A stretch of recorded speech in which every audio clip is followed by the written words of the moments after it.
Olá, bem-vindos, bem-vindas ao canal do Instituto Legos. Eu sou Roseli Gimenez, apresentando por aqui o Cultura em Foco.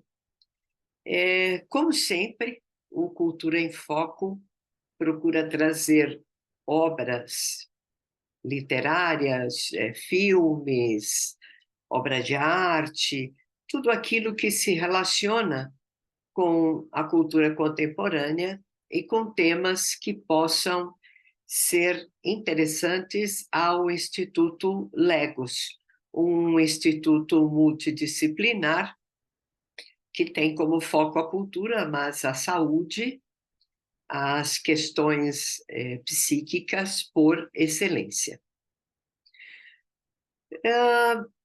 O nosso tema de hoje é literatura, especificamente literatura infantil juvenil.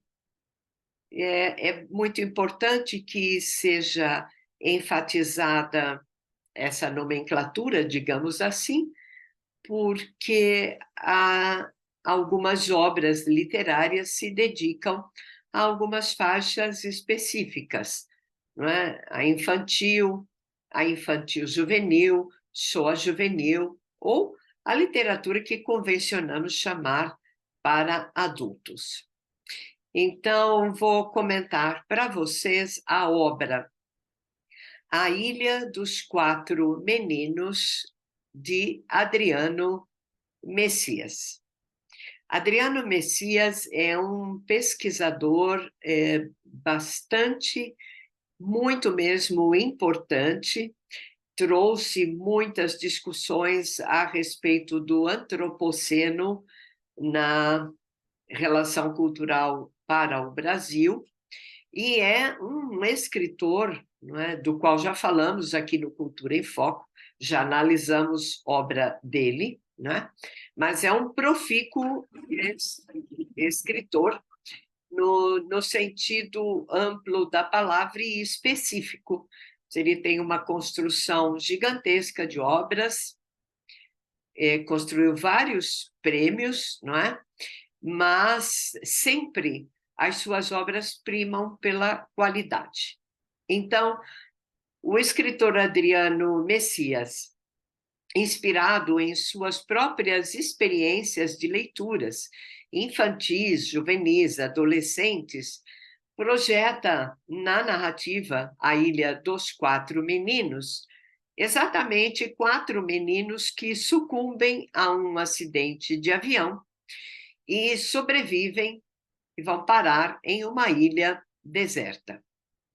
Bom, a própria questão da obra está na contracapa, costuma ser uma chamada ao leitor, não é?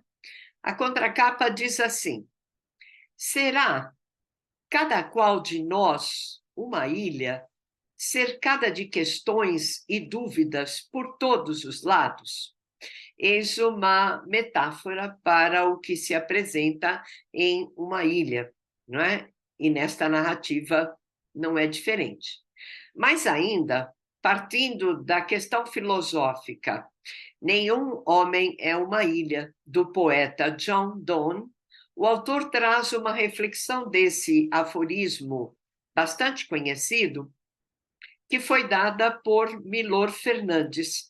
É uma paródia, então, alguma coisa que nos faz muitas vezes rir daquilo que é bastante significativo. Disse Milor Fernandes: nenhum homem é uma ilha, a não ser quando devidamente cercado de água por todos os lados.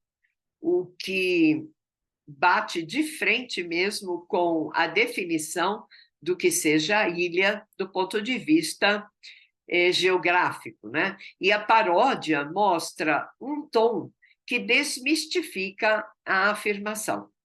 Em certo sentido, cada um dos quatro meninos mostra uma particular versão de serem ilhas e de quais são as suas águas por todos os lados.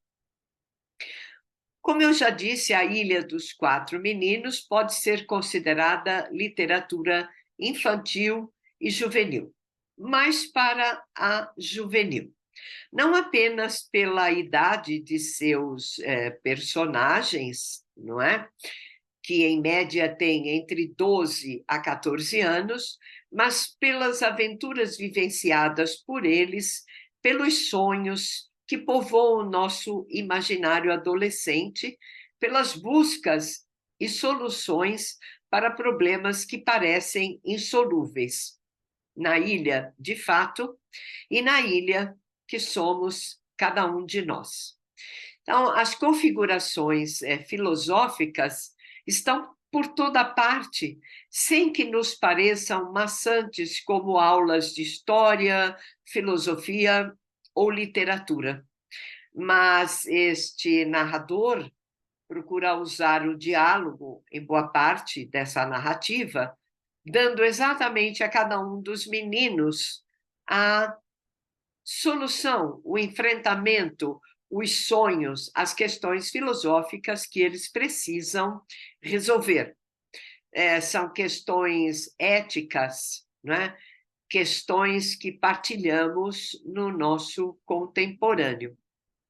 Vejam que, para além desses diálogos que trazem todas essas reflexões, um dos meninos tem por nome Ícaro, o que imediatamente nos leva à mitologia e os significados que esse mito tem para a humanidade, e principalmente dentro da narrativa.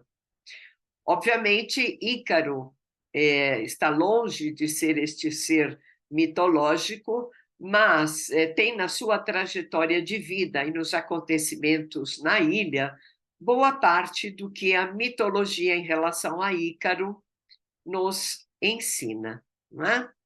Então, as questões científicas nos recebem e são explicadas pelos garotos na voz das aulas do professor de ciências que acompanhava os garotos e que perde a vida no acidente.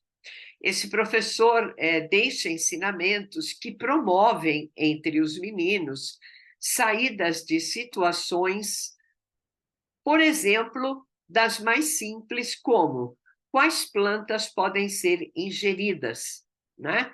E quais outras seriam venenosas. Então, ensinamentos necessários para uma situação emergente. Chama a atenção na obra a linguagem conduzida em boa parte por meio de diálogos muito claros, mas sem que haja condescendência em minimizar informação. Há um respeito ao leitor pela linguagem narrativa. Esse respeito se insinua pelos diálogos precisos e que incorporam um certo suspense sobre quem são esses meninos, cuja trajetória é revelada ao longo da narrativa. Um dos meninos, em particular, traz um incômodo percebido por todos, mas que logo se faz ver e que se revelará ao modo rosiano, ou seja, como se estivéssemos frente a Riobaldo e Diadorim em Grande Sertão, Veredas de Guimarães Rosa.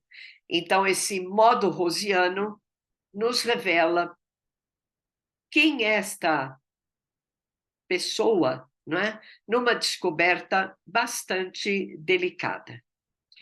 Como Ícaro queria voar, todos os meninos queriam sonhar.